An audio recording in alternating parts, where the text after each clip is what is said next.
So many awesome educators on panel who are ready to tell you all about their passions. So what it's going to be is that they're going to take 5 minutes to just share their presentations, tell you a little bit about what they're interested in. So just to tell you who we have in the house with us today, we have Tracy Brady, who's going to be talking about the International Day of Peace, Widen the Scope. Hopefully you all are ready, and we're going to kick things off with Tracy. Okay, Past the Scope EDU, the International Day of Peace episode. I am extremely excited about this and very happy to be able to have the opportunity to share. So let's start with what is Past the Scope EDU. Past the Scope EDU is a monthly broadcast on a topic of interest that was organized by educators including Valerie Lewis, Derek Larson, Stacy Lovedahl, and Tutul Antoya, who you will hear pitching his passion in just a little while. It's usually the third Thursday in the month, although because of International Day of Peace, we've moved it to Wednesday, September 21st.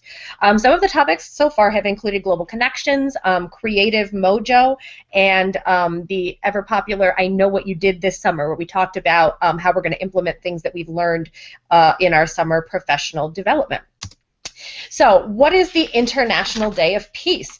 It is sponsored by the United Nations, and they describe it as providing an opportunity for all humanity to come together in spirit and in action to forward the ideals and conditions for peace, which is something that I really, really get excited about. I am a world language teacher, and global connections and making a difference are things that really just inspire me in my work. So they offer this graphic, committing to peace, and this is a call to action. And as such, what I decided to do to make peace on 21st September was propose to Past the Scope EDU that we dedicate our September scope to the International Day of Peace. So how can you get involved? You can contact any of these people, myself included, via our Twitter handles. And there's also some Scopers resources. You can sign up at this URL for a time slot if you are interested in presenting. Now, what's really exciting to me about this particular scope session is that many of us getting our students involved for the very first time in our broadcasts. For the most part, previous broadcasts have just been educators speaking independently.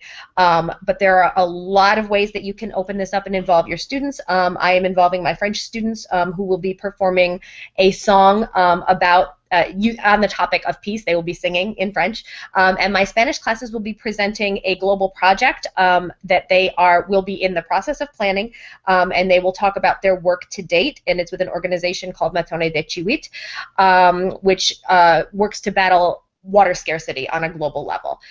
So other ideas, you can organize a flash mob, you can have your students all out on the football field in the formation of a peace sign, dancing, art projects. I am going to have an educator who is planning on doing a poetry recitation. Really, the possibilities are endless, and the more the merrier. We really, really would like to have as many educators and students involved as possible. So please join us. We would love to have you. And thank you so much. All right, that was awesome, Tracy. Thank you so much for sharing that with us. And that was under 5 minutes. So thank you so much for sharing your passion with us. So next up, and during Tracy's, Tracy said an interesting comment. She said the integration of STEM, world language, and service learning is her larger passion. So I thought it was interesting. I've never heard those three things packaged together: STEM, world language, and service learning. And Tracy also said, like, kids need to, and this really hit home for me, kids need to hear about our passions. I mean, we're all for student-centered learning. No one's going to argue with that, and kids deserving it. But ultimately, like, the teachers, a part of the picture too, and clearly, our passions as they enter the classroom are relevant.